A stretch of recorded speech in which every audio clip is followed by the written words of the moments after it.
Ciao a tutti, buongiorno, io sono Federica e oggi sono qui per parlarvi della mia esperienza con il bruxismo. Ho cominciato a soffrire di bruxismo durante l'adolescenza con uno scrocchio della mandibola in apertura e in chiusura. Poi è arrivato il digrignare notturno dei denti, il serrare la mascella fino ad avere alcuni episodi di vero e proprio blocco della mandibola. Con il passare del tempo ho imparato a gestire e a convivere con questo fenomeno, però sicuramente la cosa che mi ha aiutato di più è stata l'utilizzo del Bite, cioè un apparecchio mobile da usare la notte che aderisce all'arcata superiore.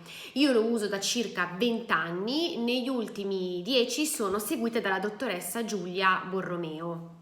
Il Bite che sto utilizzando adesso è molto comodo, leggero, facile da pulire, aderisce bene all'arcata superiore, quindi non c'è nessun problema durante la notte, anzi io adesso non riesco più a dormirci senza, perché mi dà un rilassamento tale a livello muscolare che per me è immancabile.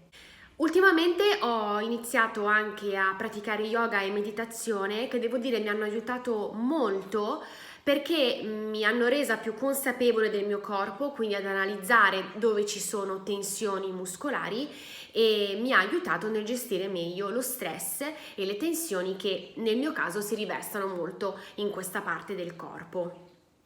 Infine, cerco di fare quotidianamente una serie di esercizi che mi aiutano moltissimo, adesso ve li faccio vedere. Il primo è quello che mi dà maggiore beneficio: mettere il pugno sotto il mento o solo due dita, spingere verso l'alto mentre nel contempo si cerca di aprire la bocca, quindi spingendo verso il basso, una forza contraria.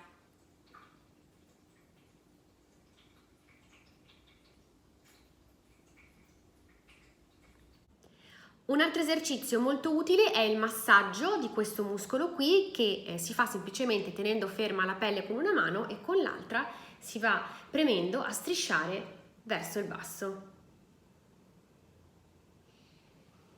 Spero quindi che questi miei consigli vi possano essere di aiuto. Grazie per l'attenzione, buona giornata.